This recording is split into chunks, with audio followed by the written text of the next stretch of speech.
everyone and welcome back to my channel. In today's video I want to share with you this sitting room furniture set that was sent to me from Blue Almonds. Blue Almonds is a baby and child boutique that sells lots of lovely furniture, clothing and gifts. The furniture set is by Latoy Van and this is from their Daisylane Dollhouse collection.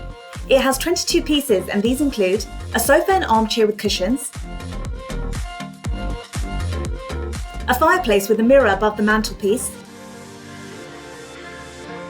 a pink and white rug, a framed picture, a vase of flowers, a cute yellow cat and a mat, a coffee table, and a coffee set.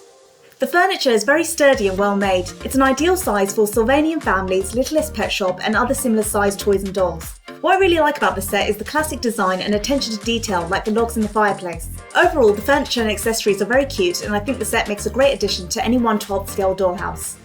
Now I thought it'd be fun to show you how to make some quick crafts to go along with this furniture set.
So that's all for today's video. Let me know in the comments what you thought of today's unboxing and crafts, and I'll see you next time. Thanks for watching guys, bye!